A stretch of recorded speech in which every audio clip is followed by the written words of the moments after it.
Futures on the US stock indices are trading higher as investors dispel fears over the US economic recovery. The US dollar has got stuck at near the lowest level in 2.5 years. Futures on the US benchmark stock indices are gaining ground in light of the news that mass vaccination has kicked off in the US. Besides, the stocks are encouraged by progress towards agreeing fiscal stimulus in Congress. The Dow Jones rose 0.59%, the Nasdaq grew 0.43%, the S&P 500 climbed 0.61%. Today, American financial markets are set to open the New York trade with gains. Investors are optimistic because of a vaccination campaign which is on track to embrace more and more countries worldwide. Yesterday, the US began mass vaccination using jabs by Pfizer.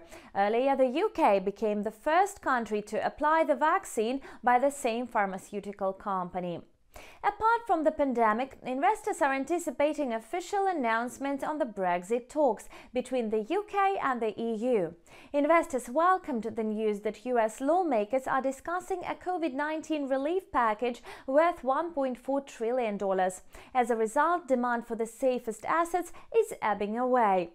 The US dollar has been trapped at the lowest level in 2.5 years.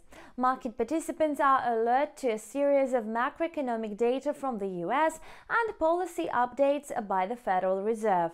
The US dollar index was trading at 90.70, the same level that it closed at the European session. The US dollar versus the Canadian dollar pair settled down at 1.2752, having inched down 0.05%. Eventually, the US Electoral College voted to clinch the victory of Democrat Joe Biden in the presidential election. The new president has stated that his top priority is to combat the coronavirus pandemic. That means mass vaccination and revitalization of the ailing economy. Analysts predict that the government under Biden's presidency will pass a more generous stimulus package. That's all for today. Thank you for watching, and we'll see you back tomorrow. Bye.